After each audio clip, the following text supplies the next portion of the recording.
Pronto, tá gravando. Olá, queridos leitores, leitoras, estamos aqui com mais um Cantinho da Literatura.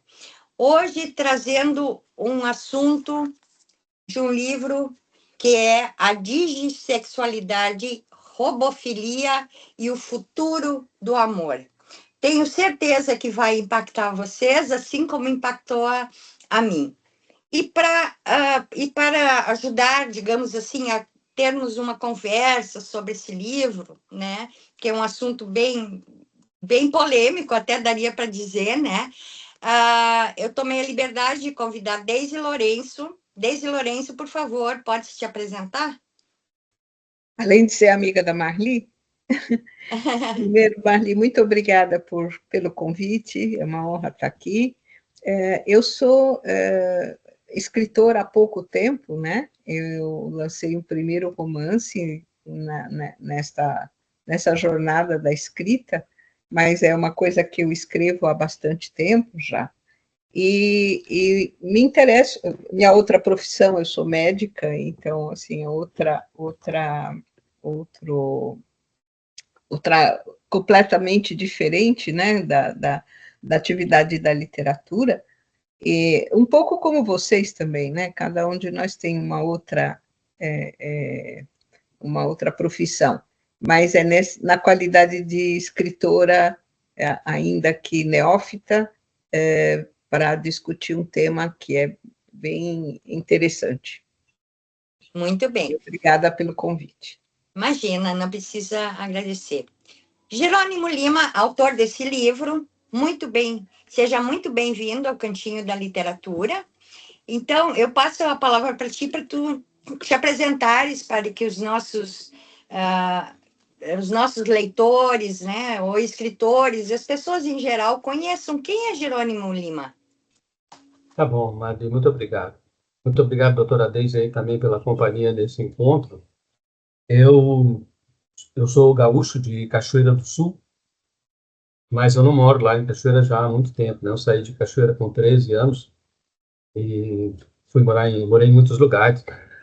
Eu sou formado em engenharia mecânica, em física e ciência da computação. Nunca fui engenheiro na minha vida, né? Nunca fui físico na minha vida, mas me orgulho muito de ser formado em física. E durante minha carreira de empregado, eu trabalhei na área da computação. Mais adiante no tempo, eu fiz mestrado em computação, depois eu fiz mestrado em administração, doutorado em administração, pós-doutorado em administração, e há 32 anos eu vivo como consultor de administração de empresas, como minha profissão principal, e tenho uma profissão secundária, digamos assim. Eu coordeno MBAs na Unicinos, a quinta maior universidade do país, que é uma universidade jesuíta, e que me permite, então, ter acesso a bases científicas de conhecimento, onde eu faço minhas pesquisas. Meu primeiro livro foi publicado em 1991. Eu tenho muitos livros publicados, eu tenho 7 livros publicados solo e mais uns 8 ou 9 como coautor. E o livro sobre dissexualidade, robofilia e o futuro do amor foi minha última produção. Então, recebi com gratidão esse convite da Marli para vir aqui contar um pouco da história desse livro, do conteúdo dele, e debater aí com a doutora Deise sobre os assuntos que são tratados aí no livro. Muito bem. Bom, Jerônimo, assim, ó, tu lançaste, eu acho que foi no início do ano, se não me engano, né, esse livro. Não faz muito tempo. Eu sei que quando eu vi, eu olhei assim para a capa, que eu passei os olhos, eu olhei e não acreditei. Voltei, olhei de novo e me perguntei, que raios é isso? Que livro é isso? Porque, assim, ó, eu me considero, tá? Embora eu more numa cidade pequena, eu sou uma leitora assídua. Eu geralmente leio 4, 5 livros por mês, mas isso aqui eu nunca tinha visto, sabe? Por isso que me espantou tanto, né?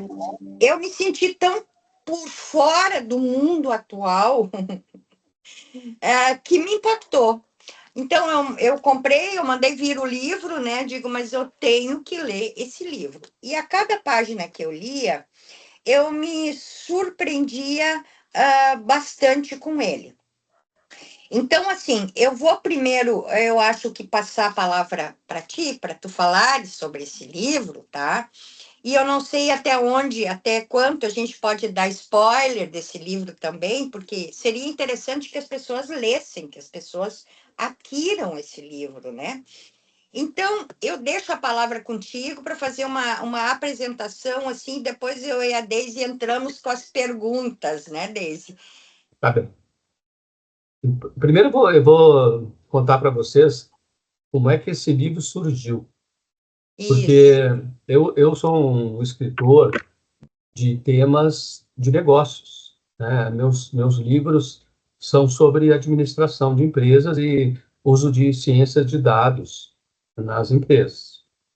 Eu não escrevo romances, não escrevo livros de poesias, eu não tenho essa competência literária para fazer isso.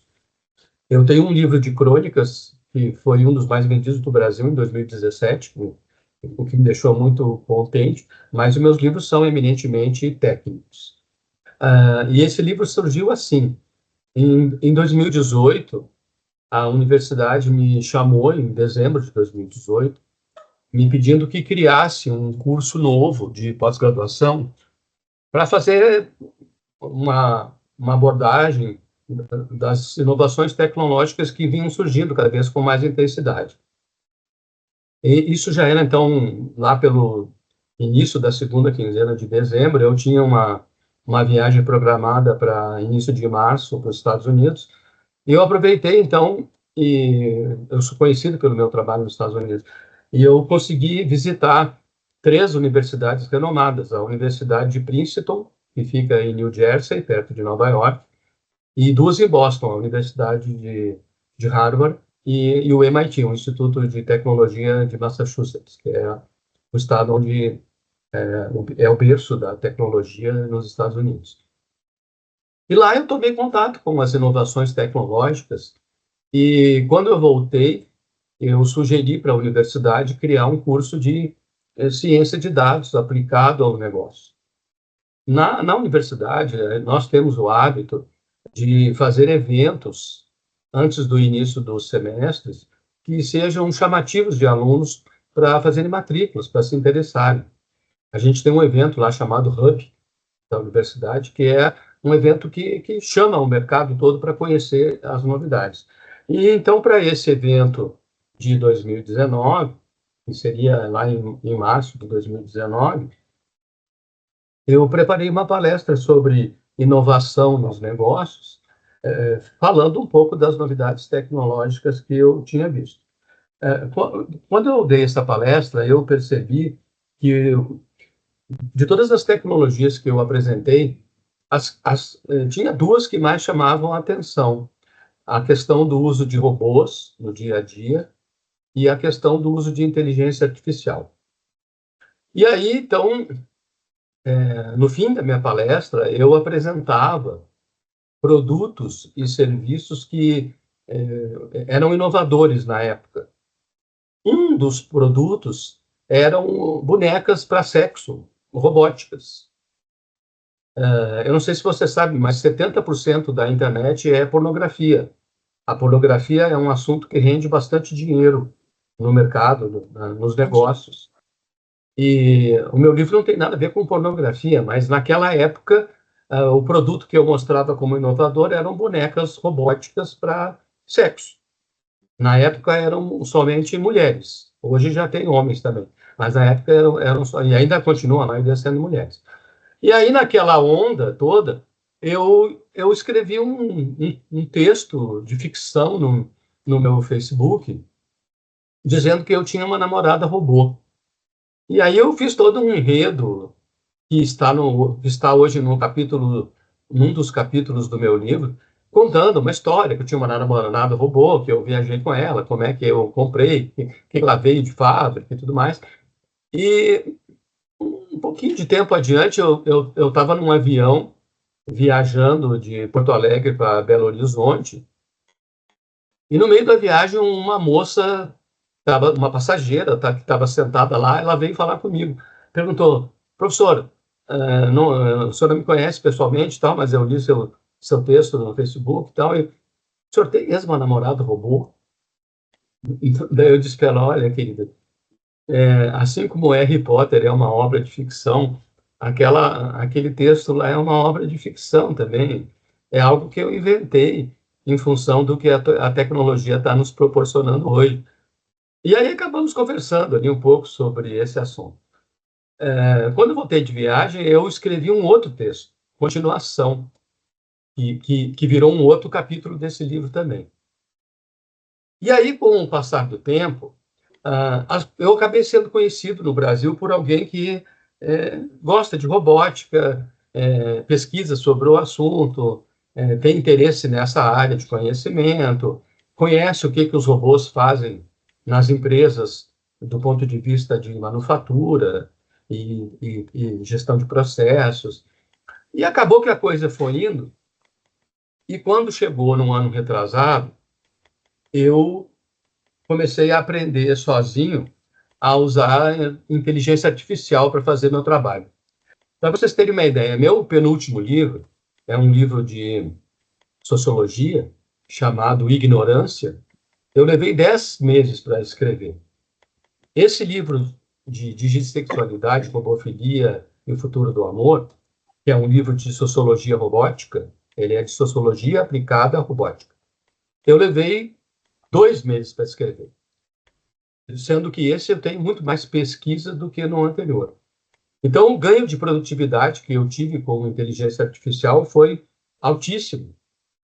E acabou que, como eu virei uma pessoa conhecida no Brasil por ensinar inteligência artificial, por usar inteligência artificial, por trabalhar com questões relativas a robôs, eu fui instigado por alguns amigos, especialmente por uma psicóloga que fez o prefácio do livro, chamada Cris Meri, que é gaúcha, a escrever um livro sobre as relações humanas entre robôs e seres humanos. Então, esse livro nasceu, na verdade, como uma forma de explicação pública sobre o que está acontecendo no mundo da robótica empresarial e como isso está migrando para dentro das nossas casas e o que a gente pode tirar proveito dessas questões.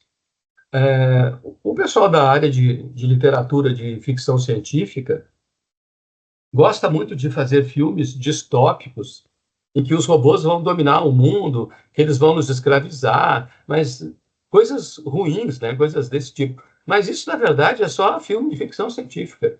Isso não existe de fato, e tudo que a gente tem de robótica hoje em dia está muito longe de os robôs terem consciência, assumirem uma inteligência igual à nossa, acabarem com a nossa civilização, porque ela pode ser inadequada, esse tipo de coisa. E na esperança, então, de promover um interesse comercial, em vez de falar sobre robótica nos negócios, porque isso já é usado há muito tempo, Sim. eu preferi falar sobre a robótica nas nossas vidas e como é que isso acabaria impactando. Então, nesse livro, Marli e doutora Deise, eu não defendo nem combato o uso de robôs, eu apenas faço um relato do que tem acontecido com a evolução da robótica e da inteligência artificial, e faço algumas, como o subtítulo do livro diz, eu faço algumas reflexões sobre como eu penso que será o relacionamento nosso, seres humanos, com robôs quando eles tiverem uma aparência tão parecida com a nossa que sejam confundidos com seres humanos. E no núcleo desse modelo de relacionamento aparecem dois neologismos, duas palavras novas que foram criadas nos últimos 3 anos. A palavra digissexualidade, que diz respeito a fazer sexo virtual, com entes virtuais ou entes que não são humanos, né? Por exemplo, robóticos. e a palavra robofilia, que tem a ver com o afeto que a gente pode ter com robôs, da mesma forma que a gente tem hoje com, por exemplo, a doutora Deise está com o gatinho dela ali. Eu também tenho um gato, doutora Deise, chamado Linus. Daqui a pouco ele vem aqui, né? Ele fica também circulando por aqui. Todo mundo que faz live hoje em dia está acostumado com isso. Ele só espera a gente começar a falar na frente do computador para vir, né? É. Então, da mesma forma que a gente tenha afeto por animais de estimação, eu também acredito, pelas pesquisas que eu fiz, que a gente terá por robôs quando eles se parecerem fisicamente muito conosco ou com os animais de estimação. Então, foi assim que nasceu esse livro. E aí, Marli, se tu me permite, eu tenho uma mini palestra aqui explicando o conteúdo do livro que eu quero apresentar para vocês, para que todo mundo entenda melhor o conteúdo do livro, né? Especialmente aqueles que ainda não tiveram a oportunidade de ler.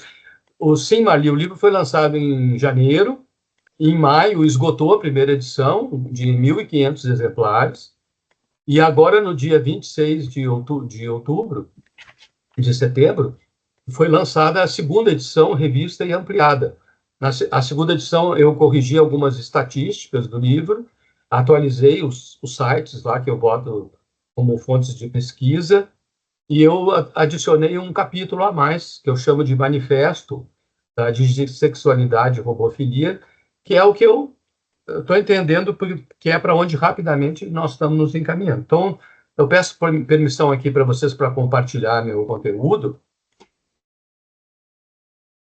E aí eu vou mostrar para vocês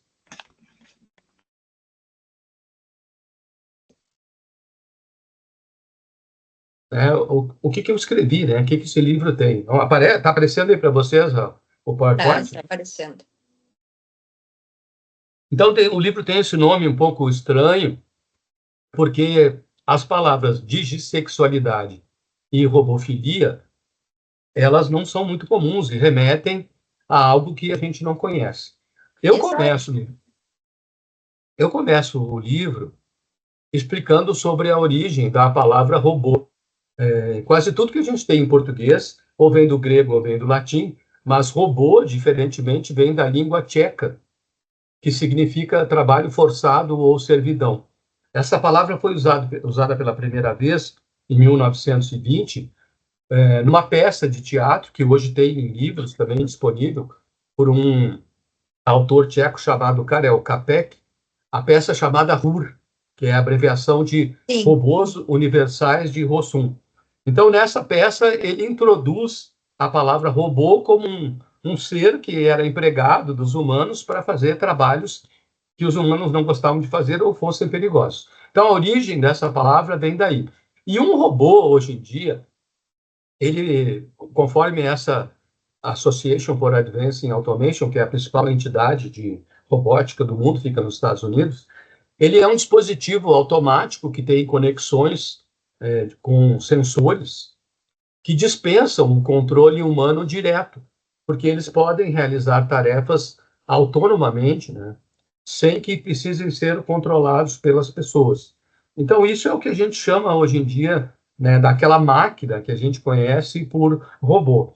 A norma ISO 9000, que é uma norma internacional de qualidade de produtos, diz que um robô é um manipulador multifuncional programável, ou seja, algo que nós podemos programar com 3 eixos, de modo que ele possa ficar em pé, que serve para carregar peças, né, fazer uso de ferramentas, ou mesmo movimentos programados para a realização de tarefas diversas. Então, os robôs que a gente conhece em nível industrial e nas empresas, eles são dispositivos para esse tipo de finalidade. Mas a gente está aqui falando de outra coisa, né? Nós estamos falando de robôs que possamos usar nas nossas casas. Derivada da palavra robô, vem a palavra robótica, que é um campo de estudo dentro da área de engenharia que trabalha com o design, a construção, a operação e o uso de robôs para fazer atividades, né, que antigamente os humanos faziam, e processar informações. Essa palavra apareceu pela primeira vez nesse livro do escritor russo-americano Isaac Asimov, chamado Robôs e Império. Então, em Robôs e Império, ele cria a palavra robótica como sendo esse campo da engenharia que fabrica os robôs. Mas essa ideia de termos, então, seres que imitam os humanos com mais perfeição ou com mais aprimoramentos, ela é muito antiga, ela não vem lá da década de 1920, nem da década de 1950. Ela nasceu lá, já na Grécia Antiga, quando o poeta Ovídio escreveu um livro muito famoso chamado Metamorfoses. No início da era cristã, ele escreveu um livro, e nesse livro tinha uma história que hoje a gente conhece como efeito Pigmalião. E a história é a seguinte: na cidade de Corinto, na Grécia Antiga, vivia o melhor escultor que a Grécia já teve, chamado Pigmalião. E Pigmalião tinha um sonho secreto de esculpir uma estátua da mulher ideal. E ele tentou durante toda a sua vida, não sei se você sabe, mas no início da era cristã, a expectativa de vida era 33 anos. Então, lá pelos 28 anos, quando ele já estava velho, ele até que, de tanto insistir, ele conseguiu esculpir a estátua de uma mulher perfeita, que ele chamou de Galateia. Galateia, em grego, é a palavra que se usa para mulher perfeita. Só que o Pigmalião, em vez de ficar contente com o que ele tinha conseguido, na verdade, ele se apaixonou pela estátua e acabou entristecendo, porque ela era uma estátua, ela não era uma mulher de verdade. E ele entrou em depressão. E foi entristecendo, ele ia morrer de desgosto.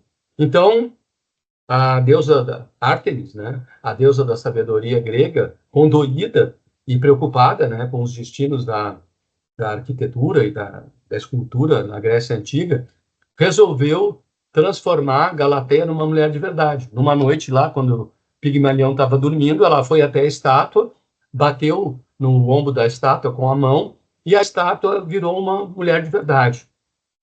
E aí eles casaram, tiveram 2 filhos e viveram felizes para sempre. Esse é o mito de Pigmalião, que, em outras palavras, retrata o que a gente chama de profecia autorrealizável.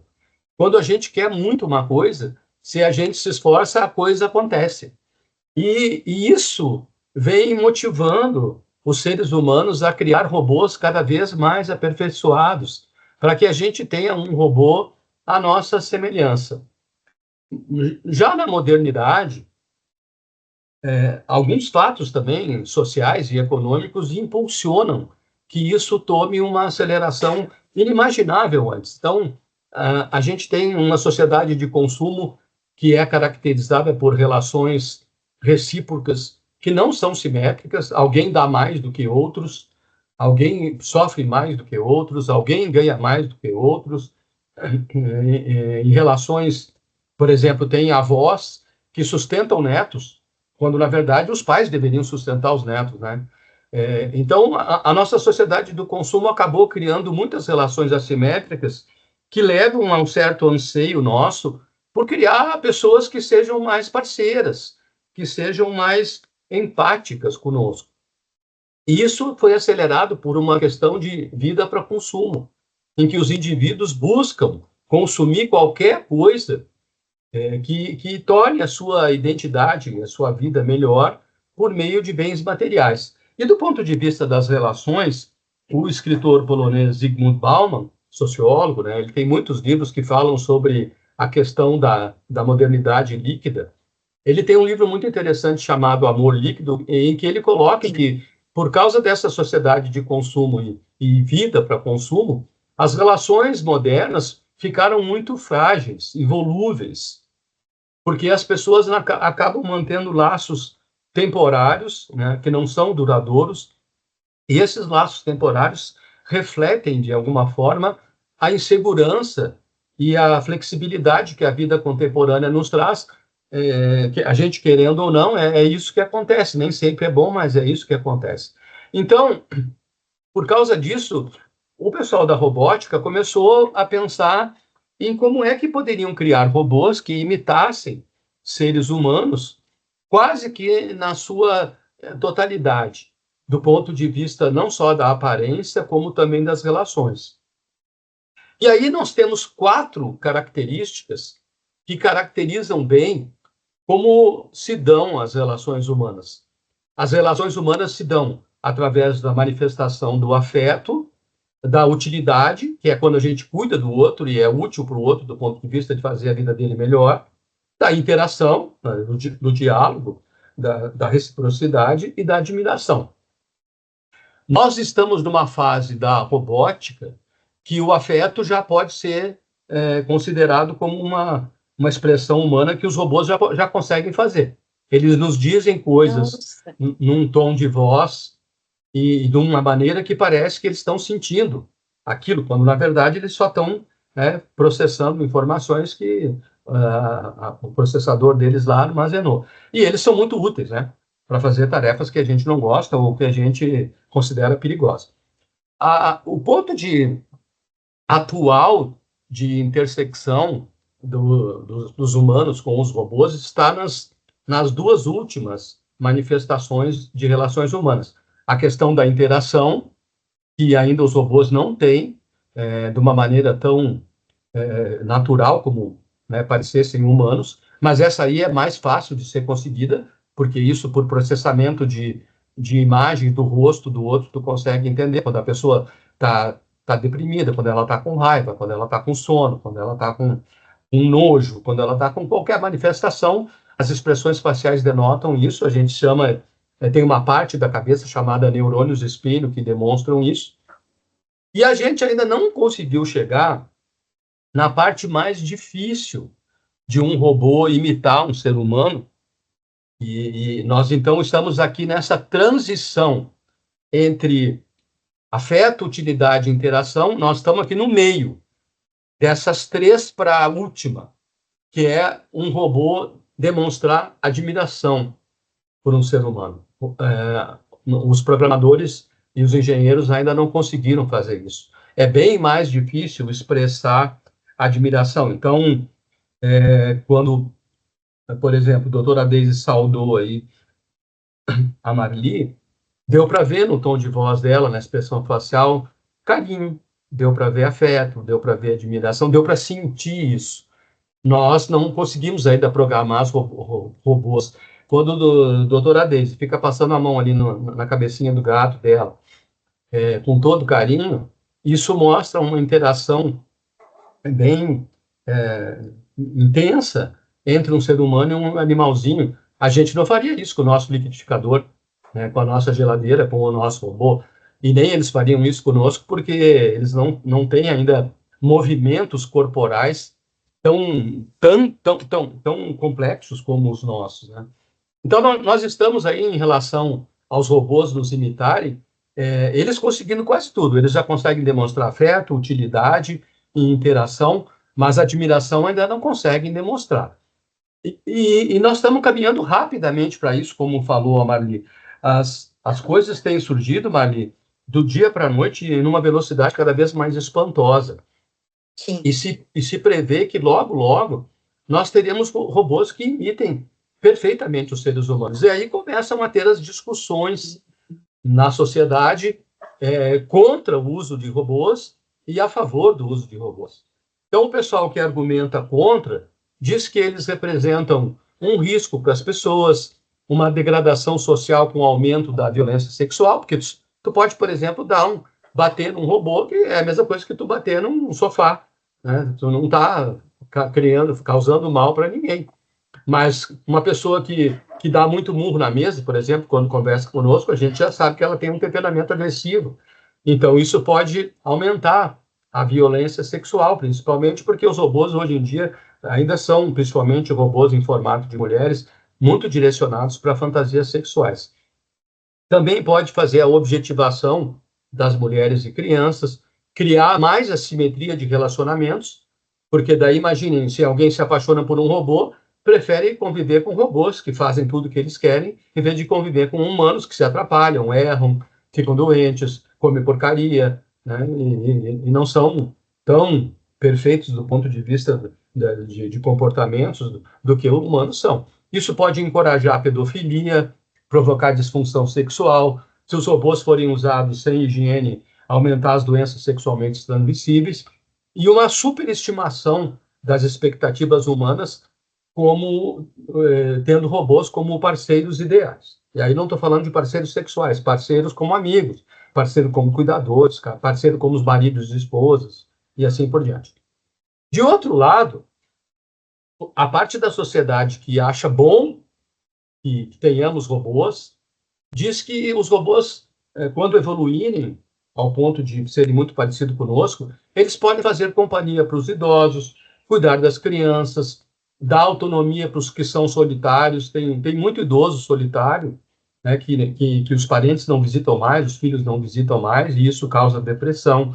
Eles se tornarão uma alternativa inofensiva para fantasias sexuais, vai diminuir a prostituição, porque daí, para que tu vai ir numa prostituta se tu tem um robô que faz tudo que a prostituta faria, por exemplo? Valorizaria as características humanas inatas, ou seja, aquilo que só os humanos têm, os robôs não teriam, e proporcionaria mais simetria de relacionamentos. As pessoas se preocupariam em ser melhores, já que os robôs podem ser melhores do que nós em alguns aspectos.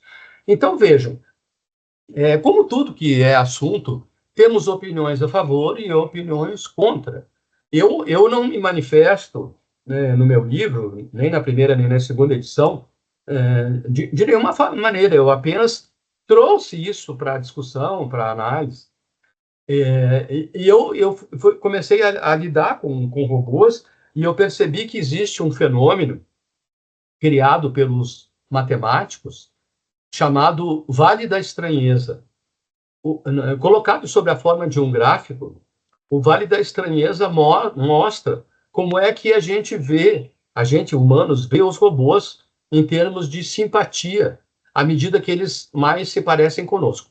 Então, vejam, quando um robô não é nada parecido conosco, no canto esquerdo aí desse gráfico, a gente não tem simpatia nenhuma por ele, porque é como se fosse uma geladeira. Ninguém se apaixona por uma geladeira, ninguém tem carinho por uma geladeira.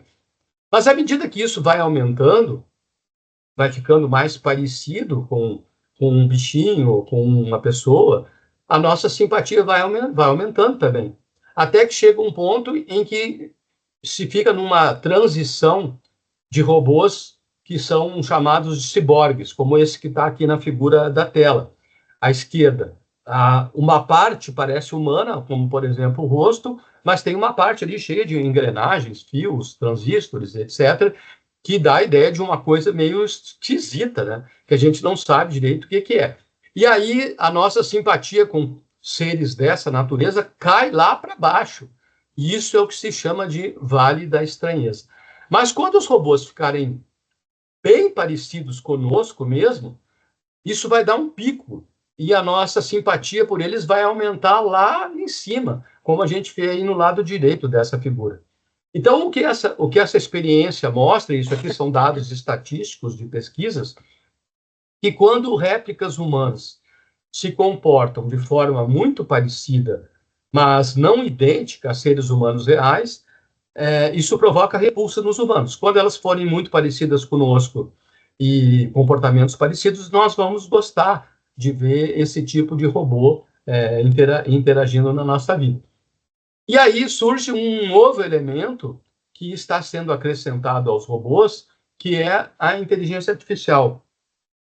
A inteligência artificial é um ramo da computação, eu não vou ser nada técnico aqui, né, porque não é o objetivo, estou falando para leigos, mas ela é um ramo da computação que pretende dar para as máquinas um comportamento parecido com o da inteligência humana. E ela tem 4 pilares. O primeiro é o que a gente chama de redes neurais. Da mesma forma que na nossa cabeça nós temos camadas de neurônios que processam raiva, que processam alegria, que processam tristeza, que processam ansiedade, os computadores também estão formando redes, né, de bits e bytes lá, que a gente pode fazer uma analogia com neurônios, para se capacitar em assuntos específicos que sejam de interesse humano. A segunda camada é o que a gente chama de aprendizado de máquina. Os robôs vão aprender conosco. À medida que a gente vai conversando com eles, eles entendem e gravam o que a gente diz, de modo que, na sequência da conversação, isso venha para o contexto da conversa e possa ser reutilizado. E tudo isso está sendo feito usando o pilar, que é o mais famoso hoje em dia, porque é o que é mais aparente também, chamado de processamento de linguagem natural. São os robôs e os computadores conversando conosco, como se do outro lado da tela estivesse uma pessoa, e não um robô lá falando. E, obviamente, à medida que tudo isso vai acontecendo com milhões de pessoas, eles vão aprendendo cada vez mais com as informações que eles coletam, o que cria aí o quarto pilar da inteligência artificial, que é chamado de aprendizado profundo. Então, está havendo um casamento da robótica com a inteligência artificial. O medo dos humanos é que chegue um dia em que a gente crie máquinas que vão superar a nossa inteligência. Isso, em matemática, tem um nome, chama singularidade. Vou voltar aqui no meu gráfico do Vale da Estranheza. Esse pontinho aqui, bem embaixo, é uma singularidade. E esse pontinho bem em cima à direita é uma singularidade. São pontos extremos de uma determinada situação que os matemáticos chamam pela palavra singularidade. Então, por causa dos filmes de ficção científica distópicos, há uma série de pessoas que têm medo de que chegue esse dia da singularidade em que as máquinas não só alcançarão, como superarão a inteligência humana. E aí, Marli, então, tu que gosta de ler, no meu livro anterior, que eu chamei de Ignorância, né, ensaio sobre a desilusão do conhecimento, eu abordo um pouco dessa questão da singularidade, dizendo que, olha, a singularidade ainda está muito longe. Não vamos nos preocupar com isso agora, vamos usar os robôs e os computadores para fazer coisas boas para a nossa vida, não nos preocupemos com isso, não nos preocupemos com isso. A superinteligência, se um dia ela existir, ela vai dar condições de um robô exceder a nossa criatividade, sabedoria, senso de coletividade e capacidade de resolver problemas complexos, como se ela tivesse um cérebro mesmo por trás da máquina, mas isso está muito longe de acontecer. E essa pergunta aí que sempre me fazem, porque imaginem vocês, depois dessas publicações lá no meu Facebook, que foi em 2019, eu fiquei mais conhecido no Brasil, eu faço muitas palestras sobre esse assunto em vários lugares. E sempre, na hora das perguntas, alguém me pergunta, mas não vai chegar um ponto em que a inteligência artificial e os robôs vão dominar a raça humana, extinguir os empregos e aniquilar a civilização? Aí eu boto essa figura aí, que é uma figura do filme O Exterminador do Futuro. É um filme de 1982. Gente, isso é coisa de ficção científica, isso é coisa de filme, de ficção. Nós estamos muito longe disso acontecer. Embora tenhamos inteligências artificiais que nos ajudem a escrever livros, resolver problemas, fazer um monte de coisa que humanos fariam de modo muito enfadonho e repetitivo, chegar ao ponto de elas nos aniquilarem, acabarem com os empregos, isso não vai acontecer tão cedo. Mas mesmo assim, Marli, os escritores de ficção científica se preocupam com isso desde a década de 1950. E o próprio Isaac Asimov, naquele livro lá, Robôs e Império, que eu mostrei a capa, ele criou o que se chama de as 3 leis da robótica. São espécies de regras que são colocadas para dentro da cabeça dos robôs para eles não fazerem nada que nos prejudique. Então, inicialmente eram 3 leis. Então, a primeira lei falava que um robô não pode ferir um ser humano ou, por inação, permitir que um ser humano seja ferido. A segunda lei diz que um robô deve obedecer às ordens dadas por seres humanos, exceto quando tais ordens entrarem em conflito com a primeira lei. E a terceira lei diz que um robô deve proteger a própria existência, desde que tal proteção não entre em conflito com as leis anteriores. Ora, isso tudo é papo furado, porque os humanos não conseguiriam fazer esse tipo de programação, dado que, por exemplo, a primeira lei ela é uma teoria vã. né? Um robô não pode ferir um ser humano ou por inação permitir que um ser humano seja ferido. Então, vocês imaginem, tem uma parada de ônibus com 20 seres humanos e um robô. E aí está chovendo, está meio escuro, os carros derrapam, né? Não conseguem travar. E aí um incauto lá vai atravessar a rua e ele vai ser atropelado. E o robô tem que tomar uma decisão. Se aquele ser humano for atropelado e ele não fez nada, ele deixou o ser humano morrer. Por outro lado, se ele for atropelado, o carro pode se desgovernar e, como o robô calcula rapidamente, ele pode sair da rota e bater na parada de ônibus e matar os outros 19. Então, é uma tomada de decisão que não tem como fazer, não tem como programar isso ainda. Então, é uma teoria vã. A segunda lei, que diz que um robô deve obedecer às ordens dadas por seres humanos, ela é excessivamente submissa, porque... Mas quais seres humanos? É o dono do robô? É o presidente da ONU? É o presidente da República? É qual humano? Porque se todos os humanos derem ordens contraditórias, qual delas que o robô vai seguir? Então, também, né, chovendo molhado essa lei. E a terceira lei é muito superficial, porque ela diz que um robô tem que proteger a sua própria existência. Tá, mas se ele proteger a sua própria existência porque ele vai fazer coisas boas para as pessoas que ainda vão nascer, então ele pode deixar algumas pessoas morrerem agora para ele não ser prejudicado. Então, embora se tenha desejo de que administremos a singularidade um dia, isso acabou remetendo para uma lei número 0, né, que é a quarta lei, mas na verdade é a primeira, que diz que um robô não pode prejudicar a humanidade ou, por inação, permitir que ela sofra algum dano, que também é, a meu ver, excessivamente abrangente e ambíguo. Esses comentários em vermelhos sobre teoria vã, excessivamente submissa, superficial e abrangente e ambígua, é a minha opinião a respeito dessas lendas, mas isso é coisa ainda de filme de ficção. E aí, então, dito isso, eu começo a falar no livro sobre, bom, mas se um dia, então, tivermos robôs muito parecidos com humanos, como serão os relacionamentos?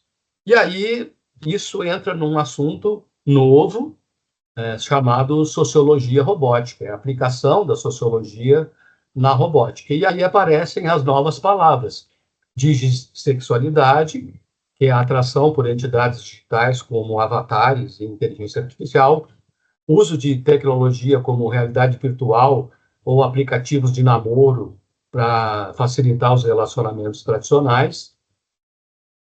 Na medicina, a capacidade reprodutiva, a saúde mental, a redução de riscos de doenças sexualmente transmissíveis e alternativas para pessoas com dificuldade de relacionamento, isolamento, vício e tecnologia.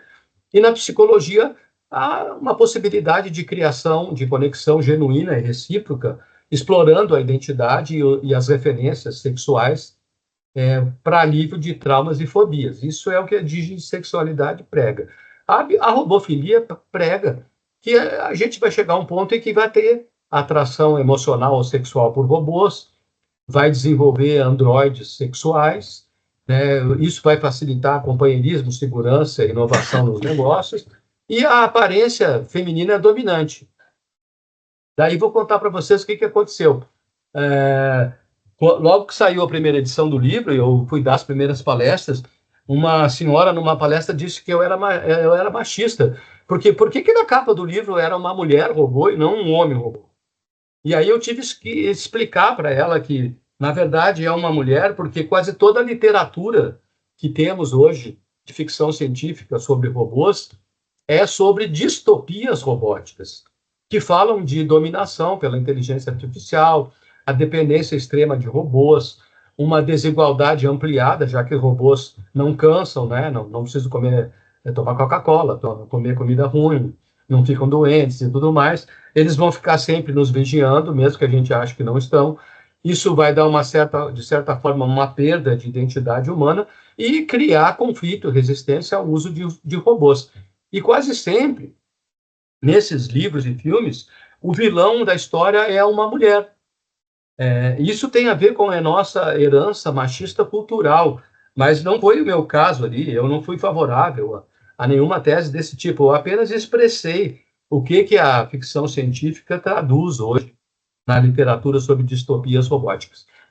E falando, então, sobre sociologia robótica, a gente já tem lá, desde também da Grécia Antiga, essa busca dos seres humanos por uma alma gêmea. Isso está lá no livro O Banquete, do Platão, em que o Aristófanes, um dos personagens, fala que todo ser humano tem uma alma gêmea que ele deve procurar. E isso é como se fosse uma metáfora para explorar o amor sob a forma de desejo de encontrar alguém que nos complete, mesmo que esse alguém seja um robô programado para ser candidato ideal para ocupar o papel de par perfeito. E também, na sociologia robótica, a gente tem que entender que a parte de alma gêmea é relativamente fácil dos robôs fazerem, mas a parte de amar como saber o valor do outro e cuidar, isso ainda é inerentemente do ser humano. Né? Nós amamos nossos parceiros como eles são e desejamos ser amados de igual forma, respeitamos a personalidade única do outro e optamos por cuidar e estar junto desse parceiro porque a gente quer e não porque fomos programados para isso. Desde sempre também na cultura oriental a gente tem essa ideia das coisas que se complementam, como, por exemplo, o ideograma chinês de Yin Yang. E eu ainda botei aqui uns coraçõezinhos para dizer que se complementam em todos os aspectos, inclusive o aspecto emocional. E isso se traduz, ou se traduzia, até os robôs aparecerem mais fortemente, nessa escultura do escultor romeno Brancusi, chamada O Beijo. É uma única peça de pedra esculpida em que os amantes se abraçam e trocam um beijo, de tal maneira que nada pode penetrar ali e eles são alheios ao resto do tudo. Eu abordo isso no meu antepenúltimo livro, chamado Conexões, Nexos e Paradoxos do Cotidiano, em que eu digo que as novas formas de intimidade, sejam elas humanas ou digitais, não são meros produtos da evolução tecnológica, elas refletem esse nosso desejo de conexão em um mundo que está em constante transformação. E essa conexão pode assumir diferentes formas, não necessariamente de um casal. Então, eu penso que essa escultura é legal, mas ela já não traduz o que a modernidade prega. Nesse livro de 2012, esse escritor indiano que mora em Nova York, ele escreveu sobre o futuro do amor e ele dá ali 3 lições importantes sobre o futuro do amor. Primeiro, que a gente tem que abandonar a ideia de perfeição, de que não vamos encontrar um ser humano perfeito. Não existe ser humano perfeito. E o amor tem a sua própria cronologia. Ele aumenta no início pela paixão, pelo enamoramento, mas depois, com o passar do tempo, com a idade, com a maturidade, ele vai virando mais uma forma de amizade e amor maduro e pragmático. E que ele se expressa de diversas maneiras, que não precisa ser apenas sobre a forma sexual. Então, ele prega isso. E do ponto de vista da tecnologia, desde 2017, e se acelerou com a pandemia, os jovens lançaram essa moda chamada de sexting, que é a troca de nudes pelo celular, de nudes próprios, de nudes dos outros, como se fosse uma forma de eles estabelecerem uma forma de aproveitar mais o dia longe um do outro. E aí, no meu livro de sexualidade, eu falo sobre o que eu chamo de mandala carpe diem, indo lá ao encontro do poeta grego Horácio e das lições do estoicismo, que, na verdade, a nossa busca por usar robôs hoje em dia tem a ver com aumentar o nosso conhecimento para termos mais sabedoria, nos dar mais coragem para fazer coisas que fisicamente a gente não conseguiria fazer sozinho e um robô pode ajudar.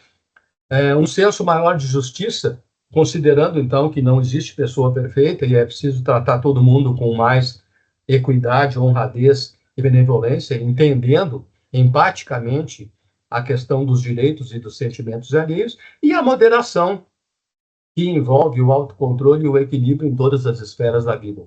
E eu penso que é para isso que vão se encaminhando as relações entre humanos e robôs, como se a gente acatasse essa lenda oriental antiga, chamada de Akaito, que é traduzida por o fio vermelho do destino, que diz que todos nós nascemos com um fio vermelho amarrado no nosso dedo mindinho e que está amarrado no dedo mindinho da outra pessoa que nos complementa. Antigamente, essa pessoa era um ser humano também. Hoje em dia, ela pode ser um robô. E aí isso remeteu essa questão, né, do capital erótico que os robôs podem ter em função de apresentarem charme, elegância, beleza e sex appeal, que, né, é fácil de criar artificialmente e que os seres humanos não teriam. E nós estamos nesse ponto aí, doutora Deise e Marli.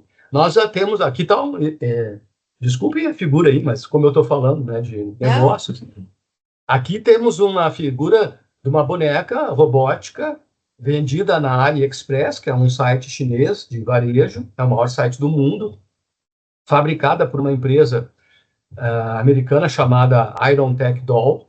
Essa boneca aí, ela tem um nome, ela se chama Luna, custa R$4.500, trazendo da China. Ela vem da China numa embalagem que não diz nada, a não ser brinquedo, para que quando chegar na tua casa, os vizinhos e o porteiro não tenham curiosidade de saber o que tu está recebendo com aquele tamanho. Elas são feitas com um esqueleto de liga metálica e uma textura de silicone que imita a pele humana. As pernas podem ser giradas em 180 graus, de modo que elas possam ficar em qualquer posição sexual. Elas falam, mexem o pescoço, a cabeça, mexem os olhos para cima, para baixo, para os lados, piscam, mexem as sobrancelhas. Elas vêm com 2 perucas e um pente especial. Tu pode escolher a cor dos cabelos, o tamanho dos cabelos, o tipo, né, a ondulação dos cabelos. Vem com um limpador vaginal e anal, luvas para limpeza e higiene erótica, 2 calcinhas e 2 meias 7/8 e 2 pares de unhas postiças. E no site tem um menu, como se fosse um restaurante. Tu pode escolher a cor da pele, dos olhos, dos mamilos e do tipo das sardas, o tipo de depilação, se é que tu quer depilação, senão ela vem sem depilação também. A altura, que varia de 1,47 m a 1,78 m, o peso, que varia de 30 a 48 quilos, o tamanho do busto, que varia de 40 a 90 centímetros, o tamanho do quadril, que varia de 40 a 105 centímetros, o tamanho da cintura, que varia de 30 a 70 centímetros, a profundidade vaginal, a profundidade anal, a profundidade oral. Tudo isso é um menu no site, e tu vai lá e tu configura como é que tu quer, e eles criam uma boneca e por R$4.500 eles te mandam. Então, a gente já está vivendo isso. Isso já está disponível aqui no Brasil. A gente pode comprar pela internet, né? Como é que a gente vai fazer para garantir que os robôs e a inteligência artificial tenham objetivos alinhados com os interesses humanos? Como impedir que eles ajam de maneiras imprevistas ou prejudiciais? Será que robôs podem ser maridos e esposas? E aí, isso já está lá retratado no filme Blade Runner, né? De 2009. Sim. De 89 e depois de 2019, né? Na versão 2, em que o Harrison Ford, lá, que faz o papel de um policial, se apaixona por uma mulher, a Raquel, né? A Rachel. E isso leva à reflexão final do meu livro. Estou chegando aqui no finzinho, Marli. No fim do livro eu faço esse questionamento e eu digo que talvez muitos maridos e esposas de carne e osso, vendo o que está acontecendo, possam deixar de ser tão robóticos e lembrar que são os momentos de carinho e atenção que levamos registrados em nossas memórias, como o Decker lá, o policial, levou da robô que ele conheceu e que para ele era como se fosse uma esposa. E essa escritora americana, a Sheryl Turkle, ela diz, não falta muito para que sejamos capazes de amar a máquina, de nos sentir amados por ela, ou mesmo de ter relações mais ricas e profundas do que qualquer outra possível entre humanos. Então, esses questionamentos são, na verdade, para a gente pensar sobre o que está acontecendo conosco, e o que eu acho mesmo, Marli e doutora Deise, é que essa conversa toda sobre digissexualidade, robofilia. Ela é para dar uma lembrança para todos nós que, às vezes, uma pessoa precisa de um toque humano. É isso que está nos fazendo falta. E aí, então, eu termino aí a apresentação do meu livro, eu vou parar de compartilhar a minha tela. E creio ter passado para vocês aí o que eu pesquisei, o que eu entendi. Imaginem que foram 4 anos de pesquisa e mais 2 meses para escrever o livro. Foi um estudo bastante aprofundado. E eu vim lá, então, desde o Pigmalião até agora, contando a evolução desse desejo humano de ter uma relação melhor, mais afetuosa. Não sei se aconteceu com vocês, mas comigo aconteceu. Marli, a minha família aí em Cachoeiro do Sul, ela é a família Menezes. Os Menezes vieram de Mena, na Espanha, no norte da Espanha, é uma cidade separatista. E a gente tem uma festa da família. Em 2018, quando teve a primeira eleição de Lula contra Bolsonaro, foi tão polarizada as discussões que a família rompeu e não teve festa da família naquele ano. E aí minhas tias, minha família é uma família matriarcal, minhas tias ficaram tão indignadas que, principalmente os jovens, abandonaram a festa. Era uma festa de 500 pessoas, Maria, para tu ter uma ideia. Nossa. O que eu noto, né? A gente está evoluindo muito em tecnologia, como vocês puderam ver aqui pelo que eu mostrei. Mas as relações humanas estão piorando. Eu não acho que estão melhorando. E é isso que eu tento passar no livro quando eu falo de sociologia robótica. Então, era isso que eu queria e agora eu fico à disposição de vocês. É bem interessante. Eu vou tecer comentários depois. Eu vou passar para a Deise. Deise, tu queres fazer alguma colocação? Alguma pergunta? Oi, Marli. Oi, Jerônimo. Na verdade, eu tenho um monte de pergunta, pode ser? Claro. A primeira pergunta que nos assalta, que não quer calar, né? É mais uma provocação, Jerônimo. Você tem uma namorada robô? Não, eu não tenho. O meu livro, ele tem 6 capítulos e mais um epílogo. O 4º e o 5º capítulo, eles são romanceados. E eles são aqueles textos que eu publiquei, que eu tinha uma namorada. No primeiro texto, doutora Deise, eu tinha uma namorada robô. E no segundo texto, que aí então é o capítulo 6, eu comprei outra, porque a minha ficou defasada tecnologicamente, daí eu comprei uma mais moderna. E aí a primeira ficou com ciúme da segunda, e a história, então, é em cima disso. Mas certamente a pergunta é uma provocação, mas agora a pergunta séria. Quem que você acha que teria esse robô? O público-alvo desse robô? Bom, aí depende da utilidade.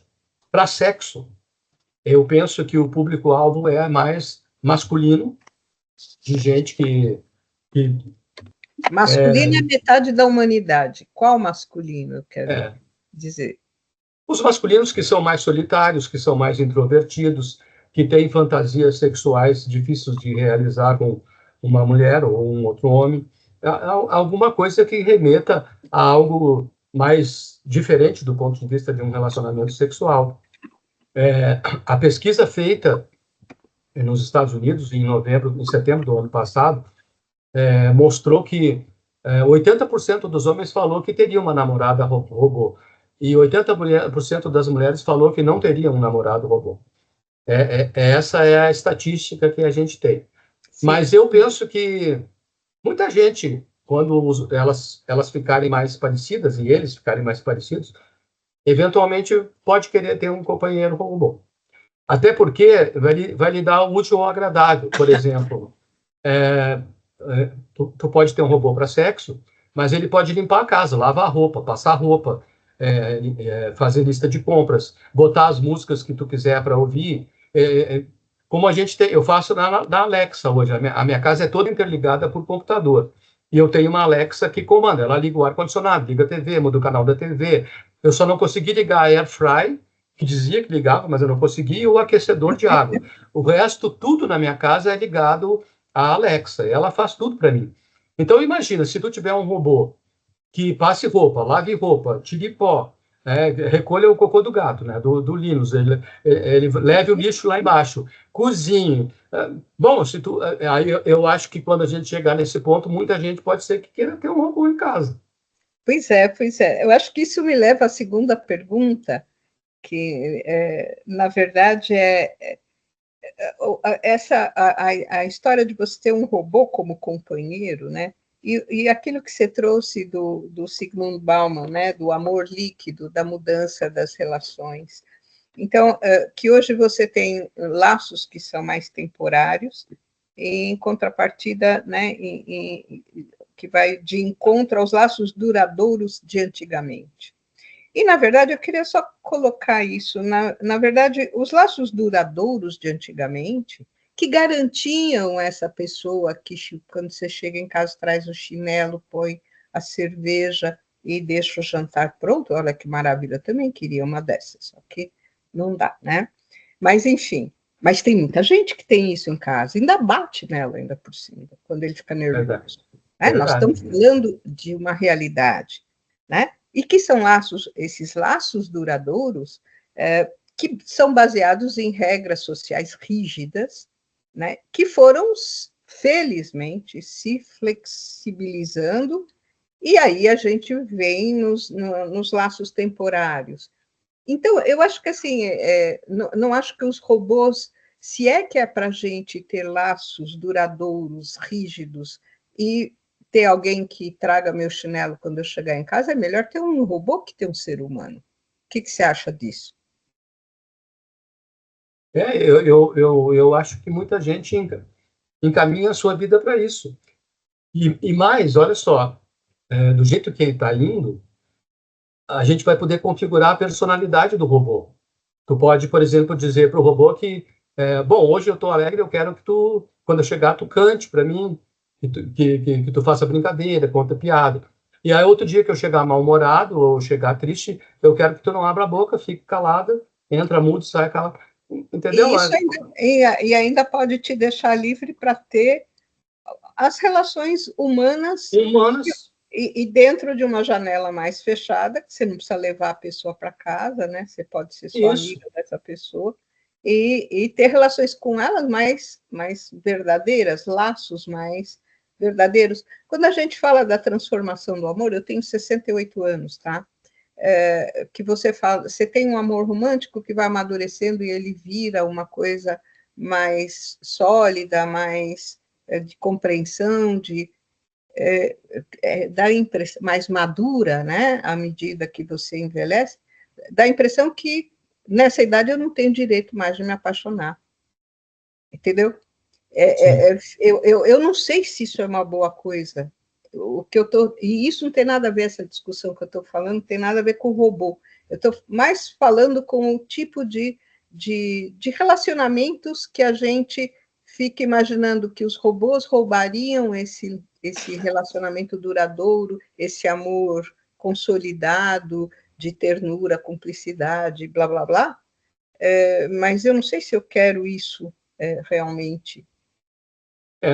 E nem o robô, nem é o robô que vai roubar isso, né, na verdade. Não, os robôs, eles virão a complementar as relações do jeito que a gente achar que eles são mais adequados. Então, se eu quero ter um robô como se fosse um empregado em casa que faça tarefas domésticas, isso, e só. Ou eu posso querer que ele, além disso, tenha funções sexuais. Eu posso escolher. Mas veja como é complexa essa questão. Quando a indústria de turismo, porque antigamente, por exemplo, quem viajava de férias eram executivos em viagem de negócios, famílias em férias e casais em lua de mel. Hoje, se a gente vai numa agência de turismo, tem esses três, continuam, mas tem os meninos que vão para a Disney no meio do ano, tem o pessoal gay, que faz viagem só para eles, tem o pessoal do turismo ecológico e tem o pessoal da terceira idade. Porque o pessoal da terceira idade, por exemplo, vó e vô se beijando de língua, na frente dos netos, eles são recriminados, porque parece que os idosos não têm direito a namorar. Então, o pessoal da terceira idade vai andar de navio, vai andar, né, tem uma aposentadoria, já está com uma vida mais tranquila, e eles lá moram, os velhinhos lá, tomam Viagra, namoram os velhinhos e fazem tudo que eles têm vontade, sem nenhuma discriminação. Porque em casa eles têm isso. Isso, a gente pode dizer mais que absurdo, mas assim como tu falou que ainda tem muito feminicídio, tem muita violência contra as mulheres, que são mulheres maravilhosas, que fazem tudo que o cara quer e tudo mais, mas não adianta, né? O ser humano, ele é cheio de imperfeições. Então, talvez, em alguns casos, as pessoas se cansem de certas imperfeições que fazem tão mal, que elas resolvam dizer, não, vou ter um robô, que aí o robô não vai me fazer mal, tem as regras da robótica lá que impedem, ele vai fazer tudo que eu precisar, eu vou ficar velho, eu não vou poder limpar a casa, ele vai limpar a casa para mim. E aí, sexo talvez nem seja a coisa mais importante, entendeu? E sim, companheirismo, contar histórias, ouvir histórias, avisar na hora de tomar o remédio. O sexo é uma coisa que a gente resolve de várias maneiras. Não acho que ele seja a questão central. Mas o medo do robô, eu acho que, e você coloca isso, né? Há uma ameaça, né? Que vem. E você colocou, né? Os tipos de robôs ao longo da história. Eu me lembro, vocês talvez não sei se vocês conhecem a série do Perdidos no Espaço, não sei se aquilo era mais confinado a São Paulo, não sei.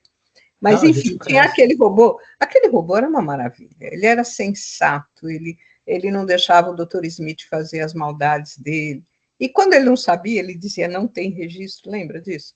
Então, sim. Esse era o robô mais simples, que era um sujeito que ajudava todo mundo, mas ele não tomava decisão, ele impedia as tragédias, mas quando as decisões eram muito importantes, era o Don Robinson que tomava as decisões, né? Então, esse era o primeiro robô, depois veio o Cyborg, que era uma coisa meio atlética, né? Depois veio um robô danado, que foi desse robô eu tenho medo, que é o HAL 9000 do Stanley Kubrick, do 2001, que é genial, né? Desse cara eu tenho medo. E depois vem o Exterminador do Futuro, que é muito fora da caixinha, o próprio Blade Runner é muito fora da caixinha, mas o HAL do 9000 não é fora da caixinha. Se você pensar, eu acabei de ler o Nexus do Harari, e muito do que eu estou falando foi da percepção que me veio dessa leitura. É a criação que eles já fazem. O problema do robô não é fazer sexo é o menor problema que nós temos, né? O problema dessa vida é o sujeito fazer algoritmo, é fazer influenciar as pessoas, de modo que a família Menezes não se reúna mais. Isso é efeito de robô. Né? Isso é a IA atrapalhando a gente. Ela pode não ter a carinha, né, da robô, da Luna, né, que você mostra, mas eu acho que a gente, né, precisa ter medo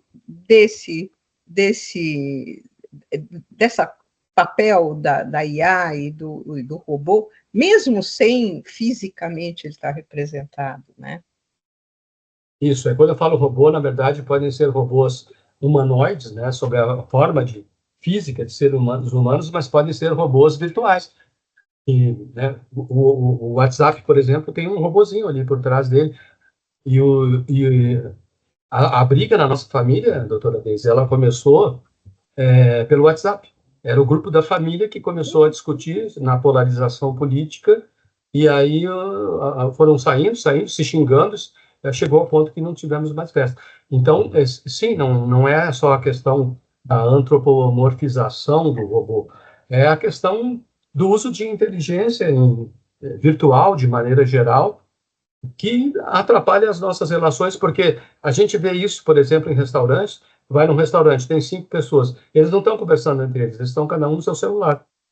Né? E a gente vê isso. Então, do meio para o fim, Meu livro trata disso, sobre que eu chamo de sociologia robótica, a ideia de que a gente tem que se centrar mais na preocupação em melhorar as relações do que nos preocuparmos com robôs, porque isso ainda está longe de acontecer. E atentar para que nossas atitudes, o quanto delas é pautada por alguém que a gente nem sabe onde está, né? Se me aparece essa moça, a última boneca que você mostrou, é linda, né? Obviamente, mas o sexo é o nosso menor problema. O nosso maior problema é alguém que não tem nem aparência de nada, como o Hall 9000 lá, que era só uma luzinha, né? A respeito do HAL 9000, para quem não leu o livro, não assistiu o filme, tem duas passagens que me marcaram muito naquele dia. Sim. Uma em que o escritor diz assim, o Arthur Clarke diz assim, na fábrica do futuro, teremos só 2 funcionários, um homem e um cachorro bem bravo. O homem vai ser para ligar o computador. E o cachorro bem bravo é para não deixar ninguém chegar perto do computador, porque ele vai fazer tudo. Na outra passagem é quando a Terra começa a ser bombardeada por asteroides, e aí os humanos criam uma estação orbital que fica no espaço e dá tiros nos asteroides para que eles não cheguem na Terra e destruam a Terra.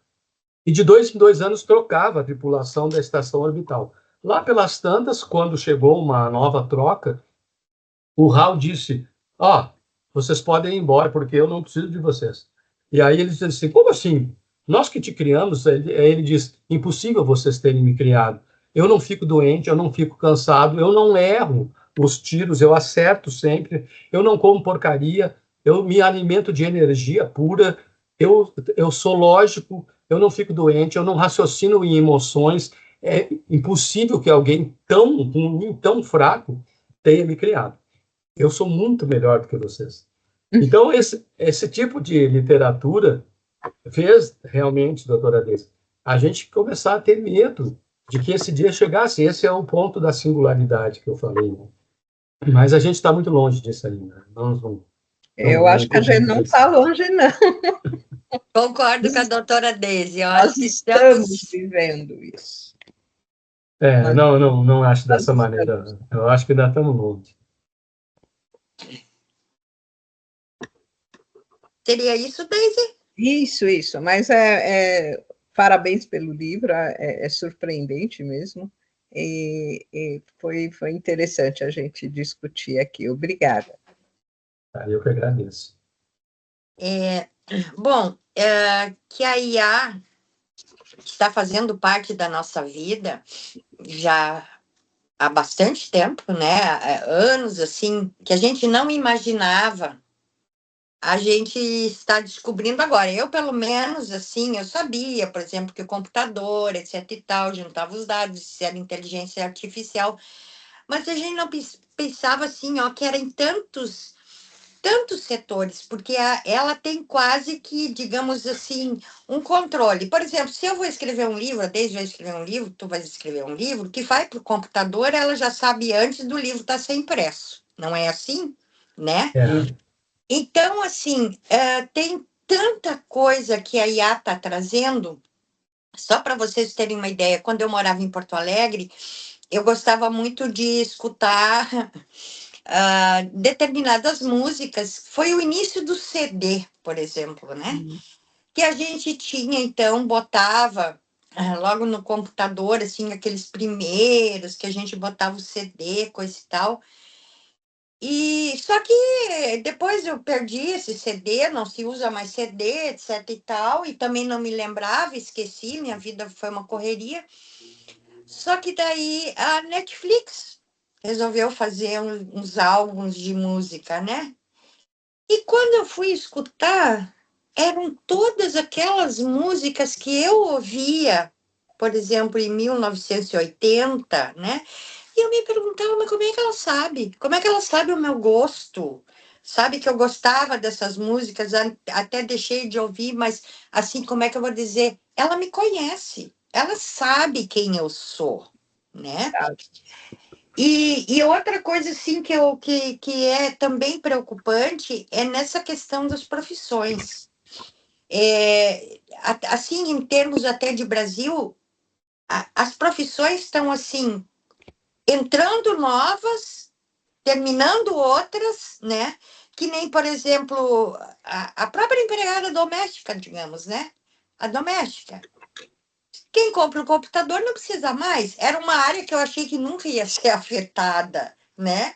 Era uma profissão que eu imaginava que ia perpetuar. Mas não, a gente vê assim que a inteligência artificial ela está em tudo. Então, por exemplo, e ela já vem alterando a sociedade, né? Agora, eu assim, como é que eu vou ter que dizer para vocês? Eu me assustei porque eu achei que não estava tão evoluído essa questão de criação de robôs, bonecas, né, para essa finalidade também de sexo. Então, isso é uma coisa. Agora, é a tal coisa, eu nem vou entrar nessa discussão, porque eu acho que os relacionamentos humanos eles estão em constante evolução, né? Se a gente pegar uma mulher de antigamente, que nem a Daisy disse, ela se submetia, etc e tal. Hoje já não é mais assim. Ou não é tanto, né? Depois, por exemplo, a questão gay, né? Homossexual, etc e tal. Havia, digamos assim, era um escândalo, era não sei o quê. Hoje já se aceita mais. Então, os relacionamentos estão. Quando a gente ia imaginar, por exemplo, que aos 15 anos, 13, 14 anos, uma menininha dissesse, né? Ai, hoje eu vou beijar muito na boca, beijo um coleguinha, beijo outro, numa festa só, né? Isso, uns anos atrás, não era, digamos, permitido. Até. Não entro na discussão se é bom, se é essa, digamos, esse avanço, que pode não ser um avanço, na questão sexual, digamos, é boa ou se é ruim. A mesma questão dos robôs, sabe, Jerônimo? Eu acho assim, o que a pessoa tem que procurar, em primeiro lugar, é a sua felicidade, tá? E a felicidade dos que o cercam.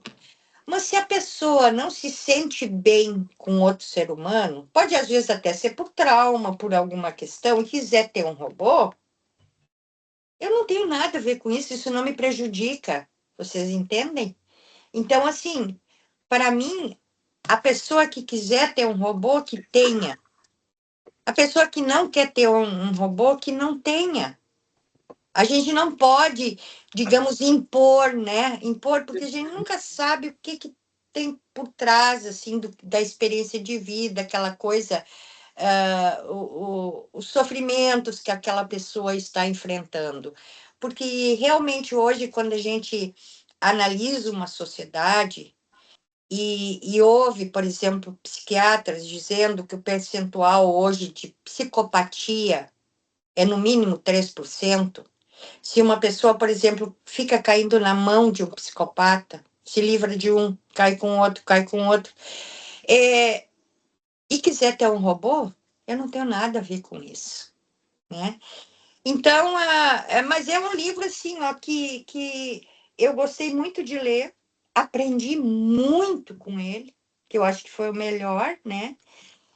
E eu não sei se vocês têm mais alguma consideração a fazer, né? Da minha parte seria isso, te agradecer, gostei demais desse nosso encontro. Fiquei feliz em saber que tu és aqui meu vizinho, né? Cachoeira do Sul, e só tenho te agradecer. Tá bom, Mari, eu que agradeço.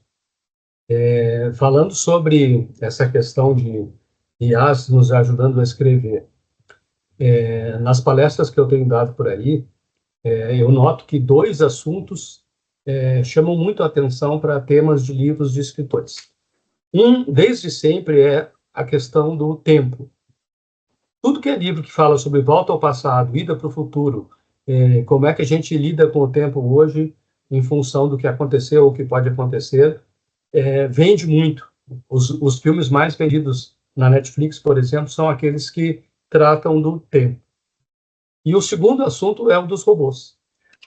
Eu fiquei surpreso, Marlene, porque no dia 26, né, eu fui no Congresso Brasileiro de Recursos Humanos fazer o lançamento do livro lá na feira. Tinha umas 2.000 pessoas no congresso. E aí a moça da editora me perguntou, quantos exemplares tu quer que eu leve para vender? Eu disse, olha, leva uns 10, porque ninguém vai se interessar por um assunto desse. Ela disse, não, vou levar 30. Em 10 minutos esgotou tudo. Esgotou todos os livros. E a gente já está com metade da segunda edição vendida, porque é tamanho o interesse das pessoas pelo que está acontecendo com esses assuntos, e aí não só robôs, mas inteligência artificial também, que gerou um fascínio nas pessoas, de modo geral, sobre esses assuntos. Então, vale a pena bastante ler, e em qualquer coisa que a gente for escrever, uma pitada que seja de como lidar com o tempo e falar de robótica vai ajudar a vender bastante para os escritores.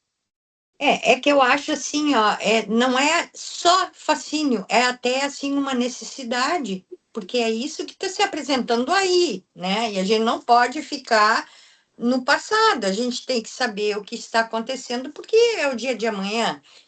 Mas outra coisa que eu queria te perguntar era exatamente isso que eu havia esquecido. Onde encontrar os teus livros? Se a pessoa tem interesse, como ela faz para comprar? Então, meus livros, eles estão à venda na Editora Alternativa, que é uma editora de escritores independentes de Porto Alegre. Estão à venda na Amazon. E quem quiser me contatar para falar sobre qualquer coisa, o meu e-mail é jerônimo, com J, @método, com 2 T's, mettodo.com.br. Eu estou no LinkedIn, no Instagram, no Facebook. Se botarem lá Jerônimo Lima, vocês me encontram. E aí a gente pode, então, vender o livro, mas está disponível aí nos canais que normalmente as editoras colocam. Muito bem. Deise, queres fazer alguma consideração ainda? Eu agora vou fazer uma coisa que talvez os robôs nunca consigam fazer, mas talvez consigam, que é fazer um pesto. Eu ainda vou colher o manjericão que está na terra ainda e vou fazer um pesto de manjericão. Agora, uma coisa que o robô não vai conseguir fazer é provar meu pesto e dizer se está bom ou se não está bom. Isso aí eu duvido que ele faça. Talvez ele faça o pesto, mas provar o pesto é que é o problema. É verdade. Obrigada, gente. Foi muito bom participar. Muito obrigado. Um beijo. Parabéns, Marlene, pela tua iniciativa desse cantinho de leitura. O Brasil precisa muito disso, né? Principalmente que nossos jovens tenham um hábito de leitura. Pela Câmara Brasileira do Livro, os brasileiros leem, em média, 0,7 livros por ano, ou seja, começa a ler um livro, mas não termina. Os gaúchos são os que mais leem 3 livros por ano. Eu sempre digo para os meus alunos, né? Olha, se tu ler um livro a cada 2 meses, tu vai ler 6 livros por ano. Tu vai ser o dobro melhor do que o melhor gaúcho. Então, vai ler, que tu precisa disso. A leitura de internet é útil, mas ela é superficial. E nada substitui manusear um códice.